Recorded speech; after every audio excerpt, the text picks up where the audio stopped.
બારડોલી સ્વરાજ આશ્રમ સરદાર વલ્લભભાઈ પટેલના પુત્રી નિરંજનબા દ્વારા પ્રારંભાયેલી વિદ્યાદાન મુહિમ વ્યાપક બની। અન્નદાનથી પણ ચડિયાતું છે વિદ્યાદાન। અન્નથી ક્ષણિક તૃપ્ત થવાય છે, જ્યારે વિદ્યા સમગ્ર જીવનને તૃપ્ત કરે છે।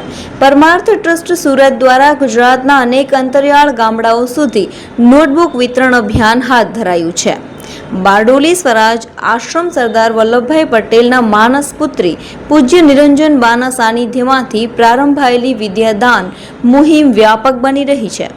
સમગ્ર ગુજરાતમાં અનેક શહેરી અને ગ્રામ્ય પંથકોમાં જરૂરિયાતમંદ બાળકોને અલગ અલગ વિસ્તારમાં પરમાર્થ ટ્રસ્ટ સુરત દ્વારા ઉદારદિલ દાતા રત્નોશ્રીના સહયોગથી દર વર્ષે અવિરત ચાલતી વિદ્યાદાન મુહિમમાં 55,000થી વધુ નોટબુકોનું વિતરણ શિક્ષણ ક્ષેત્રે કેળવણી પ્રેમી દાતા રત્નો Dhirubhai Narola diamond Surat, Mumbai Rakeshbhai Dudhat Shrihari group Surat, Dubai Africa Madhavjibhai Mangukiya landmark Surat, Manharbhai Sanspara Eurofood Surat, Ridhambhai Mayurbhai Piyushbhai Sanora solar Surat, Mehulbhai Maheshbhai Manojbhai Raj gold Surat, Vanditbhai Vaghasiya VD global Surat, Mumbai Shaileshbhai Shihora Deplawala Surat, શ્રીમાં સરસ્વતી ગૌશાળા સીતાપુર પાનસડા વગેરે દાતા રત્નોનું અક્ષય પાત્ર પ્રદાન સુરતથી સૌરાષ્ટ્ર સહિત અંતરિયાળ આદિવાસી પંથકની